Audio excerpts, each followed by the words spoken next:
They are concerned about useless charges, harming citizens who are fighting for justice.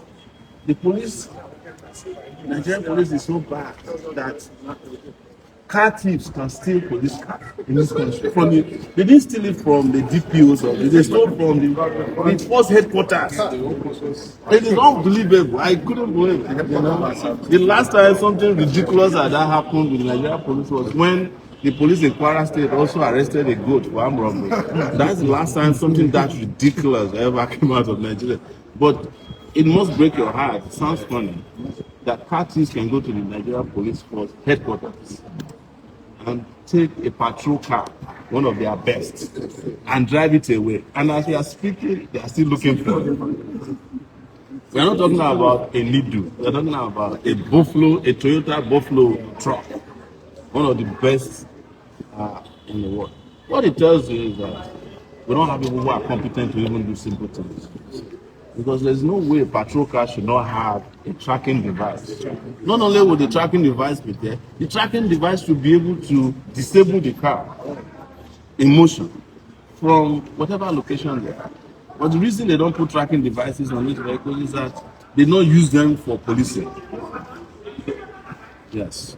So that's where we are. But also offer our lawyers an opportunity to quickly speak about this. It's going to be a busy week, So, and I'm sure this is not going to be the last. They're planning other things, including extreme activities. There have been threats against my life, by the way, over what you guys know has been happening in the FCC. I love to call the FCC the Federal Capital of Thieves. But they did it to validate my position by appointing a team to lead the FCT as the minister, so that the whole portfolio is complete. So a lot of threats have been coming our way, but I want to say something that might sound a little bit like a cliche, but it's the truth. If it will take some of our lives to wake people up in this country, we gladly contribute it to it. If that's what it needs, if our blood is what is needed so that they can sanitize this land, I will give it.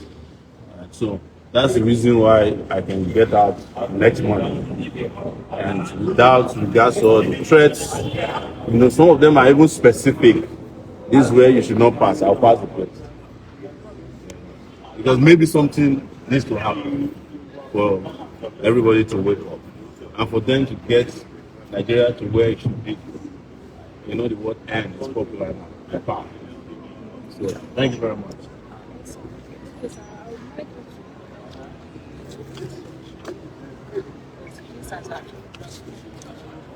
Now that the government is trying this I think I want to say this because Nnamdi Kanu is my friend, and I've been in this court several times on his behalf. In fact, when I would come to this court in the past, he attacked me physically. I was attacked physically thrice.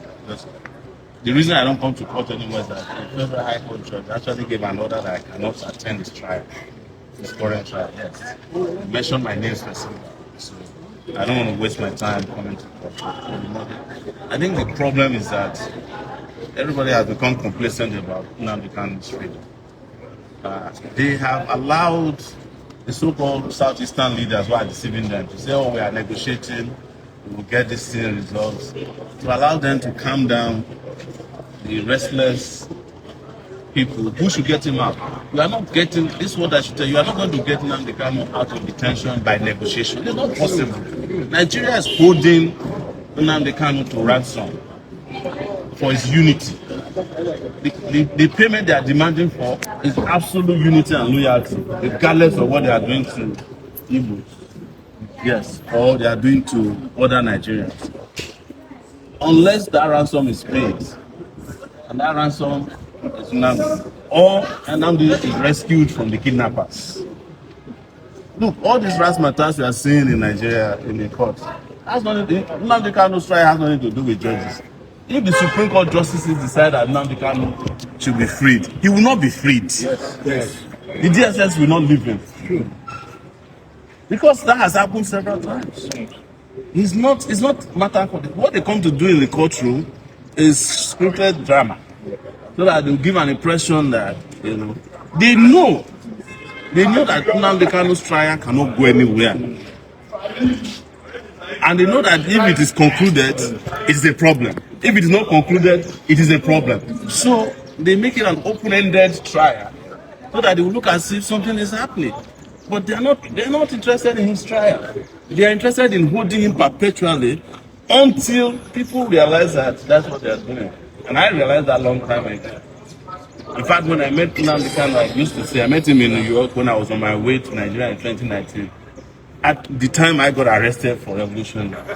And he was telling me, I've told this story several times, he said, Sowore, you are mad. How are you going to Nigeria at this time? They just tried to kill me in my father's house. And they killed 20-something people. I barely escaped. I said to him, and it came to pass, if they need you and they want you, wherever you are hiding, come and get you. And that's what they did to him by going to Kenya. They abducted him. Till today, nobody can tell you how Nnamdi Kanu got to Nigeria officially. It was a an international kidnap action. And you cannot cure that flaw in his trial. You can't go and kidnap somebody and bring him to court and bring him to trial. But they know what they are doing.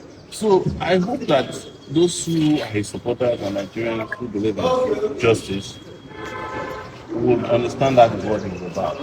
He is a prisoner, not we shall say prisoner of conscience, of course he is, but he's a prisoner to the Nigerian project. The desire to keep Nigeria one, united, undividable. That is his crime. And those kind of crimes are not for trial. You can't get a court of law to convict him for that. Because it's not a crime. And that's what we tell people all the time. If you see all these razzmatazz going on, the judge from day one already know that I didn't commit this crime. In this case that we came to today, Justice Lima knew that there was no crime committed by calling the IGP illegal because it's illegal. Yes. The issue to be resolved is very simple. You cannot lead the police if you are not in the police force. It's as simple as that. Otherwise, I'm qualified to be IG there. Throw it open. Let anybody apply for it. Then you can make FC Oluomo the IGP of police. We won't complain. You understand? It is just like saying, look, judges are entitled to spend how many years now? 70 years as judges. We don't have a problem with that because that has been done. But if you go and bring a retired judge to come out, I won't. If I'm brought before him, I won't answer to him because I say, sir, you are no longer a judge. You have retired from the civil service. So that is the issue they cannot cure. So the judge who accepted that knew that there was no case against me. But they are interested in one thing I want to know: my international passport. I have achieved that for them. After that, come today, come tomorrow. Why they figure out other things to do to Sowore. So that's what it's all about. Lastly, sir, the EFCC chairman is saying that the perception that they are not interested in prosecuting high people is false, and that the evidence is committed to that. He made that wrong.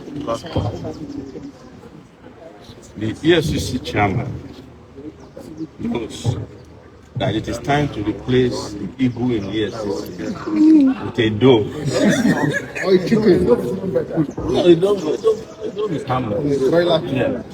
Chicken can be aggressive sometimes. No broiler. When you go to a chicken and try to mess with the chicken, they will fight. But the dove doesn't. They should just replace the logo of EFCC with a dove. Let everybody move on. That's the simple thing. EFCC no longer handle high-profile cases. They can't. The high-profile people have already captured the EFCC. So the EFCC is incapable of handling any high-profile. This same chairman of EFCC told us that if Bello was not arrested, he will resign. Bello was never arrested. Bello decided after he has gone around and played and gone on vacation, came back to come and play. And he's back on the streets.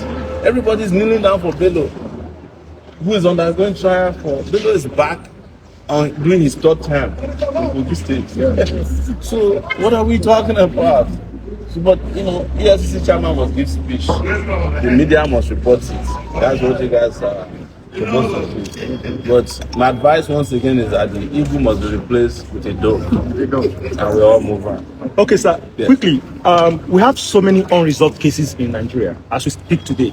You have raised a lot of issues as to the problems, but what do you think is the way out of this problem? Because we have several issues. We have Sambu Dasuki, for example, that lasted over 10 years in court, and so many other high-profile Everybody who was supposed to be a witness in Sambu Dasuki's case probably has tried. The prosecutor, he was here last week. I was in detention with him, and he told me something and I will never forget. He said, "No, there's no trial that will happen, because if the trial will happen, the people who stole the money will be exposed. You can't try Dasuki without trying Jonathan now. Jonathan should be the number first witness. In fact, they should be handcuffed together if they believe money, because you are the president at that time. Dasuki was his messenger. You go and carry messenger, you don't carry the main man. You are not serious. But it's not Dasuki's case that is the problem. The cases of former governors that were filed in 2007, they have not resolved them. That's like how many years ago? 18 years ago? Yes. Nnamdi Kanu, they have gone to the Supreme Court and come back. They have become senators twice. I think these days, the best way to earn respect is to be arrested and prosecuted by the EFCC. People start respecting you, because the moment you come back from there, you start getting chieftaincy titles. They draft you to become governors. EFCC, that's what I said. I'm sorry. Yeah. Thank you, sir. Thank